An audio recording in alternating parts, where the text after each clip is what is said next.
glance, the spelling differences, compared to the strong verb, might seem significant. But few forms of this third olive paradigm will pose any difficulty for recognition and parsing. It will take some effort, however, to learn these forms so as to produce the paradigm in Hebrew. Handout 14C presents the third olive perfect paradigm beside the strong verb perfect paradigm. Why are there such differences in spelling between these two verb classes? It is because the aleph quiesces, or becomes silent in every form.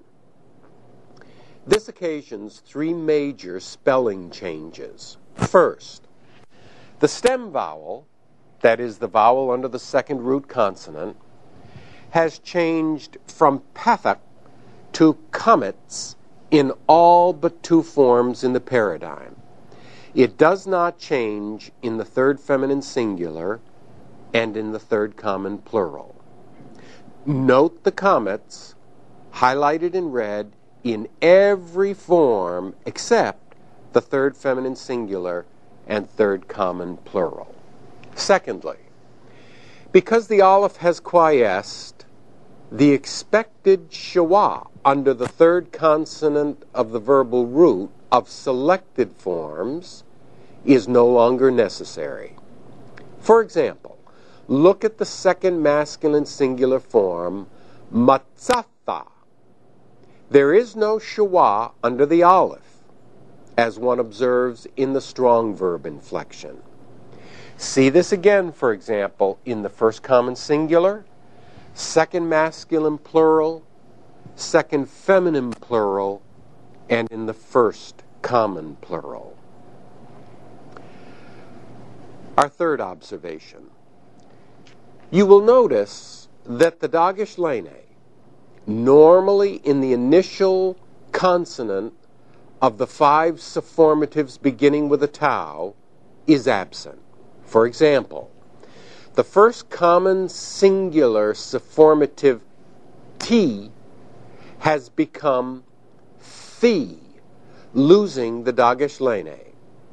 This loss is occasioned by the quiescing of the aleph in pronunciation. When this happens, the tau is preceded by a vowel sound and therefore loses the Dagesh Lene. Remember, however, that though the aleph is not pronounced, it is essential to the spelling of the word. Let's make a final observation on the third aleph paradigm. The changes in this paradigm are significant enough to warrant memorization of the entire paradigm. Be certain that you can recite and write the full Cal-perfect paradigm of matzah, the verb that means to find. Note, however, that if you can readily recognize the perfect suffirmatives, most forms of the paradigm are easily identified and parsed because the three consonants of the verbal root are preserved in every form. Let's conclude this study of third aleph verbs by pronouncing the forms of the paradigm. Looking at handout 14C, listen to the pronunciation carefully. We begin with the third masculine singular.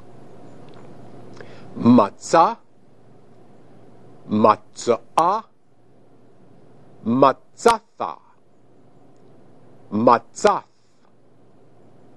matzathi. We now go to third common plural and the forms following. Matza'u, matzathem, matzathen, matzanu. Handout 14